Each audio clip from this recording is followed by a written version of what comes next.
Now that's how you start a series. The Yankees go into Houston and take all 4 games to start the MLB season. What's going on, guys? It's the King of 161st Street, and welcome back to King's Speech. Let's go through the things I liked in the series and some things that I thought needed to be worked on. The main thing I like, the culture has definitely shifted in this organization. You see Juan Soto, every time he gets a hit, he has that bravado about him, something the Yankees have lacked, a bravado to say, we're here to win, fuck everything else. Same thing with a guy like Verdugo, same thing with a guy like Stroman, all the guys we brought in. These are guys that are fostering right now a winning culture, and it mainly thanks to Juan Soto. Juan Soto has been absolutely on fire, doing everything his way. That's what I've wanted out of this team. I want this team to be a melting pot of different personalities. Have the Aaron Judge, who's the lunch pail guy, come in, clock out, not gonna really make a show about it. We have the Garrett Coles, who's gonna show emotion in his own way.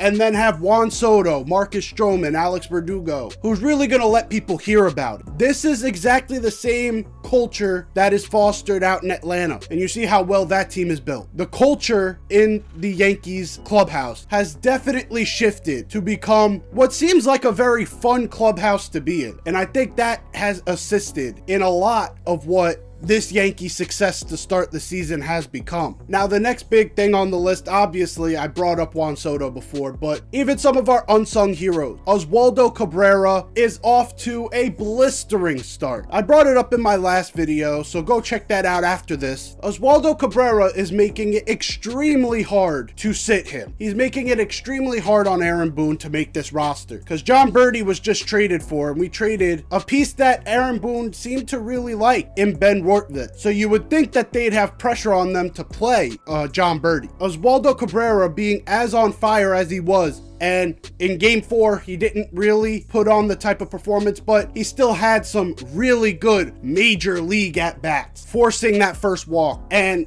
really working count, has very solid contact. He's definitely on the right track, making it so that Aaron Boone really has to choose between, do I go with the historically better player or do I ride the hot hand? That's another thing that I am very impressed with Aaron Boone, is the way he has utilized the bullpen and utilized his player selection. He is riding the hot hand right now, and that's what we need. We need to treat these games like they're as serious as a game in September with the division on the line, because let's remember something. 2022 started off as one of the best years of all time here with the Yankees. The only reason we won the division at that point was because we had such a good start. We struggled throughout August. We barely won. These games matter just as much as they do in September. Treat it as such. And Aaron Boone went into Minute Maid Park, wanted to make a statement, wanted to tell people, look, fuck Baseball Reference, fuck all the doubters. We're here and we're ready to compete. And he rode the hot hand all weekend long. Clay Holmes coming out 3 out of 4 games. Caleb Ferguson coming out for most of those games. Multiple bullpen arms that were used 3 out of 4 games. This is the type of stuff shows that the team is caring. They're not just going to worry about, oh, burnout here, burnout there. Look, there's going to be off days in between, and you're going to hope that at some point that the team is going to blow someone out to where they're not going to have to come in like we did on Friday. I like the fact that Aaron Boone is treating these games like they are September games, was really intent on winning. Because last year there were a few games where it seemed like Aaron Boone said, well, if we get out to a lead, kind of treat it as a game we should win, but if we're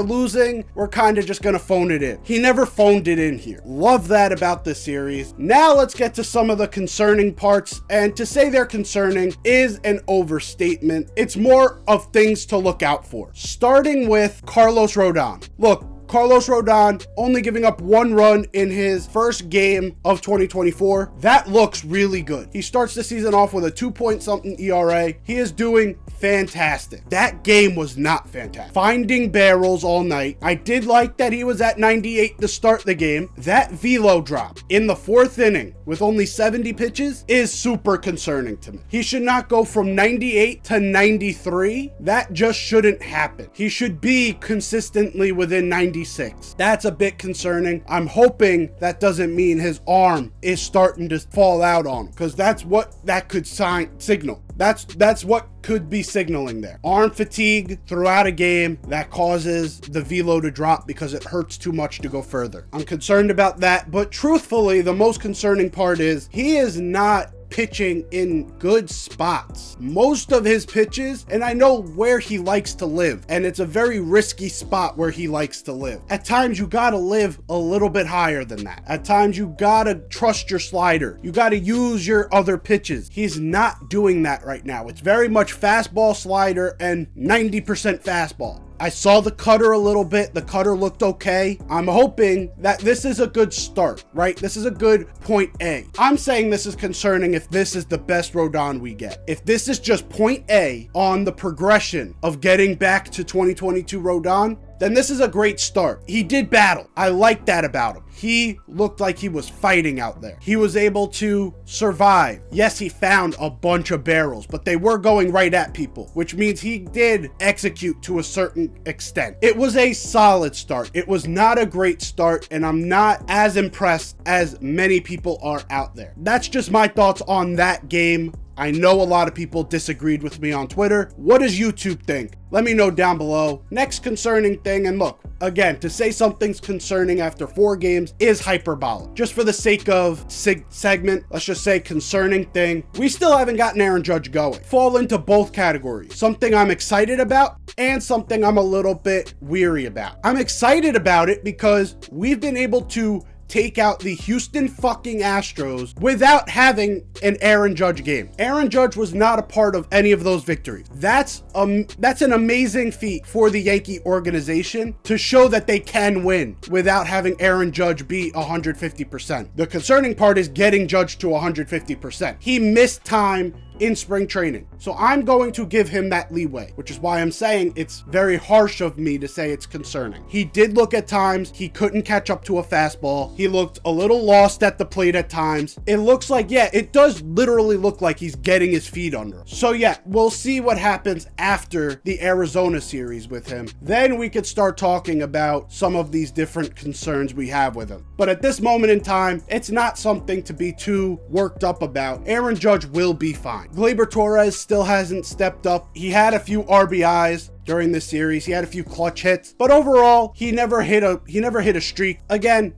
it's 4 games in. It's going to be hard for me to say I'm concerned about anything. That is our leadoff hitter right now, and we're gonna have to keep an eye on it. One person that could steal that leadoff spot that I'm super excited about is Anthony fucking Volpe. Anthony Volpe looks like a completely different player. He took 3 walks in his first game, then hits a home run in the 3rd game, has multiple clutch hits. He is on fucking fire right now. If this is the Anthony Volpe that we get from here on out, he should be automatically put in as the leadoff hitter. This is the type of leadoff hitter we need. A guy with that amount of speed that's going to get on base as much as he has. Again, the main thing that he did was he shortened up that swing, and he just showed that it's not taking away from his power. He was able to hit it into the deepest part of the Crawford box. So not even one of those cheap shot left field shots that Altuve hit. He hit it into the deepest part into left center field, all the way in the back of the bleachers. That's a shot. It's not taking away from his power to cut down on that swing, but it's also allowing him to get to those high pitches, allowing him to get to pitches inside. This is the type of Anthony Volpe we wanted last year. As a rookie, you're going to have some growing pain. It's just going to happen. We saw it last year with Walker, we saw it with Volpe, obviously, and we're gonna see it this year from guys like if Jackson Holiday comes up and other guys. As they progress in their career, this is what you want to see. You want to see this type of adjustment. It looks like this adjustment is going to work out just fine. Anthony Volpe,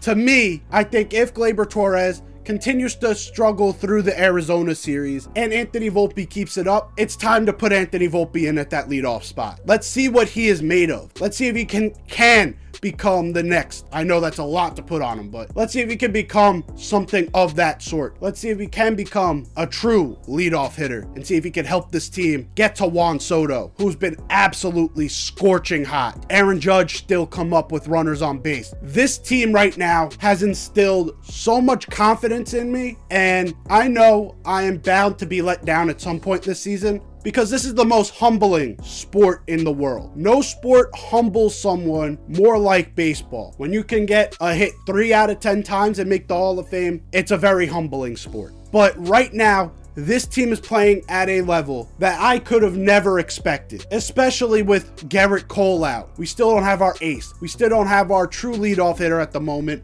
and we're still dominating. Coming back from behind, I would love to see the team get out to a lead and keep the lead. That's one thing we haven't done yet. We got out to a lead in game 4, but then lost the lead and got it back. Lost the lead, got it back. I would love to see us get a lead and hold the lead. That's the next progression in this. But the fact that we were able to come back, the fact that we were able, this team is different, and I'm so excited to see where we're at later on in the year. Hopefully you enjoyed this. If you did, leave a like down below. If you're new here, hit that sub button. I'm out of here. Take care and peace.